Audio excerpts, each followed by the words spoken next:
Hi dears, welcome back to my channel. അപ്പം ഇന്ന് ഞാൻ വന്നിട്ടുള്ളത് നമ്മൾ വെറുതെ വലിച്ചെറിഞ്ഞ് കളയുന്ന മുട്ടത്തോട് വെച്ചിട്ടുള്ള നല്ല കിടിലൻ ഐഡിയാസൊക്കെ കളക്ട് ചെയ്തിട്ട് തന്നെയാണ്.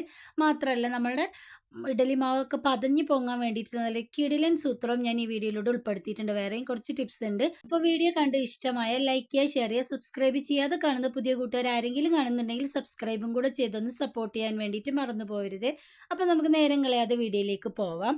നമ്മൾ ഇഡലിക്ക് ദോശയ്ക്കൊക്കെ മാവ് അരച്ച് വെക്കുന്ന സമയത്ത് അതൊന്ന് പൊങ്ങി കിട്ടാൻ വേണ്ടിയിട്ട് നമ്മൾ ഈനോ, സോഡ, അതുപോലെ തന്നെ ഈസ്റ്റ് ഒക്കെ ചേർക്കാറുണ്ട്. എന്നാൽ അതൊന്നും ചേർക്കാതെ തന്നെ വളരെ എളുപ്പത്തിൽ നമുക്ക് മാവ് പുളിപ്പിച്ചെടുക്കാനും നന്നായിട്ട് പതഞ്ഞു വരാനുമുള്ള നല്ല കിടിലൻ സൂത്രമാണ് ഞാൻ കാണിച്ചു തരുന്നത്. അപ്പോൾ അതെന്താണെന്ന് നമുക്ക് നോക്കാം. ഇത് ഞാൻ 2-3 ദിവസം മുന്നേ എടുത്ത വീഡിയോ ആണ് കേട്ടോ. അപ്പോൾ ഞാൻ നന്നായിട്ട് പെർമനൻ്റ് ആയിട്ടൊരു മാവാണ് ഇവിടെ എടുത്തിട്ടുള്ളത്.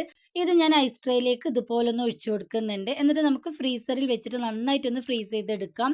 നന്നായിട്ട് ഫ്രീസ് ആയതിനു ശേഷം ഇതെടുത്തിട്ട് നമുക്കൊരു സിപ്ലോ കവറിലോ അല്ലെങ്കിൽ ഗ്ലാസ് ജാറിലൊക്കെ ഇട്ട് സൂക്ഷിച്ച് വെക്കുകയാണെങ്കിൽ ആവശ്യത്തിനനുസരിച്ച് നമുക്ക് യൂസ് ചെയ്യാൻ വേണ്ടിയിട്ട് പറ്റുന്നതാണ്. നമ്മൾ എപ്പോഴാണോ ദോശയ്ക്കും ഇഡലിക്കൊക്കെ അരച്ചെടുക്കുന്നത് മാവ്, ആ സമയത്ത് നമുക്ക് ഇതിൽ നിന്നും ഒരു 2-3 ക്യൂബ്സ് ഇട്ട് കൊടുത്തതിന് ശേഷം നമ്മളിത് പൊങ്ങാൻ വേണ്ടിയിട്ട് വെക്കുകയാണെങ്കിൽ വേറെ നമ്മൾ ഈസ്റ്റോ, സോഡയോ, ഈനയോ ഒന്നും ചേർക്കേണ്ട ആവശ്യമില്ല. ഇത് മാത്രം മതിയാവും കേട്ടോ. നല്ല പെർഫെക്റ്റ് ആയിട്ട് നമുക്കിത് പൊങ്ങി കിട്ടുന്നതാണ്.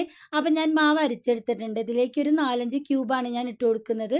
നിങ്ങൾ എത്രയാണോ മാവ് അരച്ചെടുക്കുന്നത് അതിനനുസരിച്ച് ഇതിൻ്റെ അളവിലും വ്യത്യാസം വരുത്താം.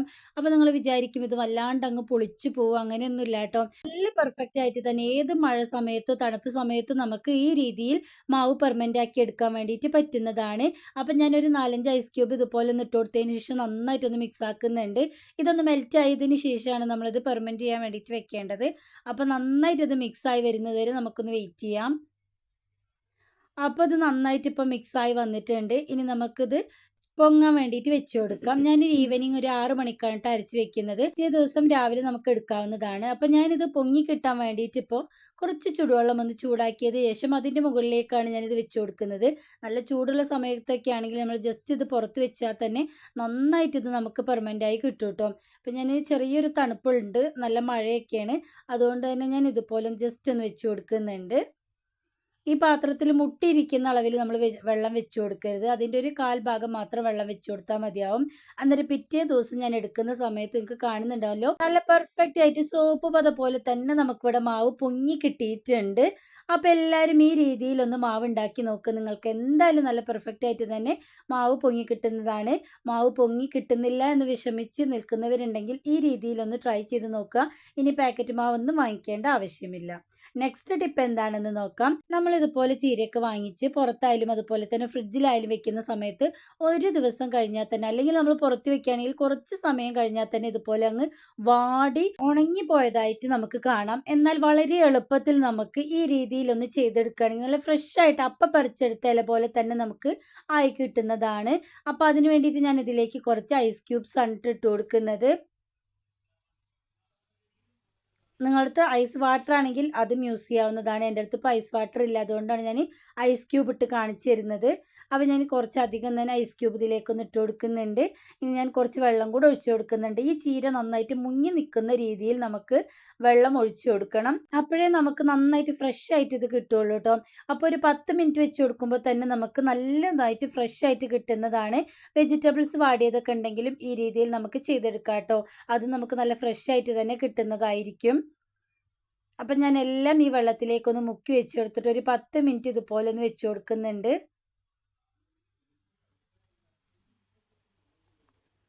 അപ്പോൾ 10 മിനിറ്റിന് ശേഷം നിങ്ങൾക്ക് കാണുന്നുണ്ടല്ലോ, നന്നായിട്ട് ഇപ്പം പറിച്ചെടുത്ത ഇല പോലെ ആയിട്ട് നമുക്ക് കിട്ടിയിട്ടുണ്ട്. നേരത്തെ ഞാൻ പാത്രത്തിലിട്ട് കൊടുക്കുന്ന സമയത്ത് കുറച്ച് ചീരയാണ് ഉണ്ടായിരുന്നത്. അപ്പോൾ അത് നന്നായിട്ട് ഫ്രഷായി വന്നപ്പോൾ കുറേ ചീരയായിട്ട് മാറിയിട്ടുണ്ട്. അപ്പോൾ എല്ലാവരും ഈ രീതിയിലൊന്ന് ട്രൈ ചെയ്ത് നോക്കിയിട്ട് നിങ്ങളുടെ ഫീഡ്ബാക്ക്സ് അറിയിക്കണേ. നെക്സ്റ്റ് ടിപ്പ് എന്താണെന്ന് നോക്കാം. നമ്മൾ രാവിലെ തിരക്കിട്ട ജോലികൾക്കിടയിലേക്ക് ചട്നിയൊക്കെ അരയ്ക്കാൻ വേണ്ടിയിട്ട് ഇതുപോലെ ചൂടോടുകൂടി മിക്സി ജാറിലേക്ക് ഇട്ട് അരച്ചെടുക്കുകയാണെങ്കിൽ നമ്മളെ മിക്സി ജാറൊക്കെ കേടാവാനുള്ള ചാൻസ് ഉണ്ട്. അപ്പോൾ ഇതുപോലെ നമ്മൾ കുറച്ച് ഐസ് ക്യൂബ് ഇട്ടിട്ട് അരച്ചെടുക്കുകയാണെങ്കിൽ മിക്സിക്കും കുഴപ്പമുണ്ടാവില്ല, നമ്മളുടെ ജോലിയും എളുപ്പത്തിൽ നടക്കുന്നതാണ്. അപ്പോൾ രാവിലെ തിരക്കിട്ട ജോലികൾക്കിടയിലൊക്കെ നിങ്ങൾക്ക് പെട്ടെന്ന് അരച്ചെടുക്കണം എന്നുണ്ടെങ്കിൽ ഈ ഐഡിയ ഒന്ന് ട്രൈ ചെയ്ത് നോക്കുക കേട്ടോ. നിങ്ങൾക്ക് എന്തായാലും ഇത് ഉപകാരപ്പെടുന്നത് തന്നെയായിരിക്കും. കാരണം നമ്മൾ രാവിലെ അത്രയ്ക്കും ബിസി ആയിരിക്കുമല്ലോ. എല്ലാവരും ഒന്ന് ട്രൈ ചെയ്ത് നോക്കണേ. നെക്സ്റ്റ് ടിപ്പ് എന്താണെന്ന് നോക്കാം.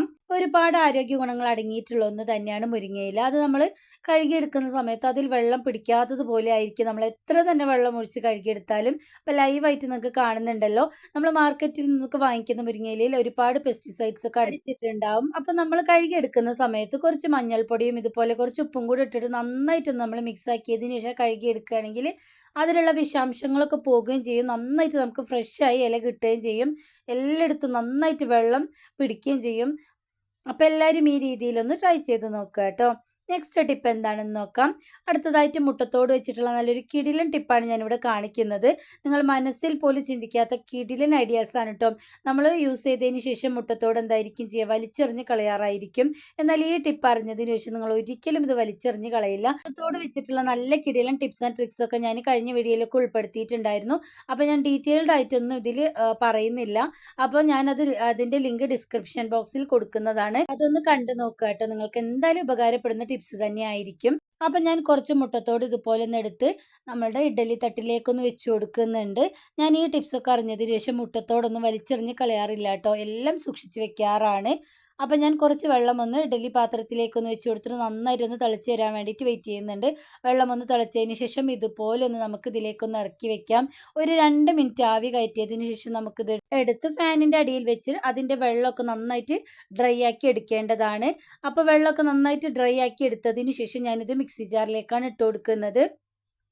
നിങ്ങൾക്ക് വേണമെങ്കിൽ നന്നായിട്ട് കഴുകി ഉണക്കി വെയിലിൽ വെച്ചിട്ടും ഇതുപോലെ യൂസ് ചെയ്യാവുന്നതാണ് കേട്ടോ. അപ്പം വെയിലിലൊന്നും വെക്കാൻ പറ്റാത്ത അവസ്ഥയൊക്കെ ഉള്ളവരാണെങ്കിൽ ഈ രീതിയിലൊന്ന് ട്രൈ ചെയ്ത് നോക്കിയാൽ മതിയേ. ഇനി ഞാൻ ഇതിലേക്ക് ഇട്ട് കൊടുക്കുന്നത് കുറച്ച് കല്ലുപ്പാണ്.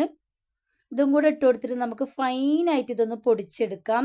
അപ്പം ഞാനിത് നന്നായിട്ടൊന്ന് പൊടിച്ചെടുത്ത് വന്നിട്ടുണ്ട്. ഇനി നമുക്ക് അരിപ്പയിലേക്ക് ഇട്ടിട്ട് നന്നായിട്ട് ഇതൊന്ന് അരിച്ചെടുക്കാം. ഇതിൻ്റെ ഫൈൻ പൗഡർ മാത്രമാണ് നമുക്ക് ആവശ്യമായിട്ട് വരുന്നത്.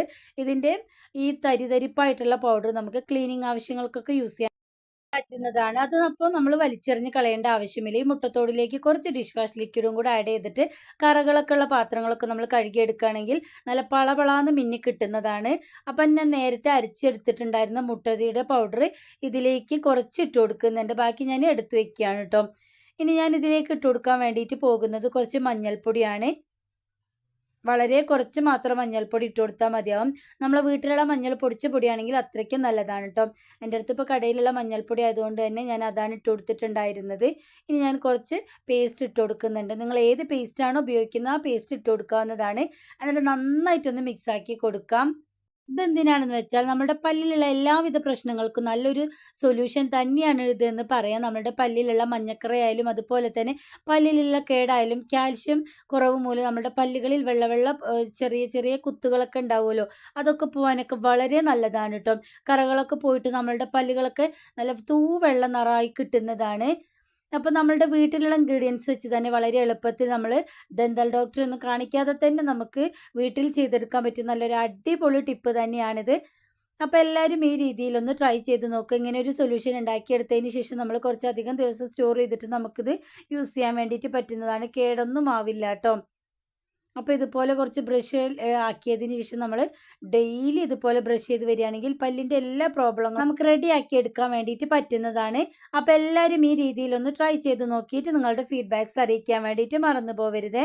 അപ്പോൾ ഇന്ന് കാണിച്ച എല്ലാ ടിപ്സും എല്ലാവർക്കും പ്രയോജനകരമായി എന്ന് ഞാൻ വിചാരിക്കുന്നു. പുതിയ നല്ലൊരു വീഡിയോ ആയിട്ട് വരുന്നത് വരെ എല്ലാവർക്കും ബായ്.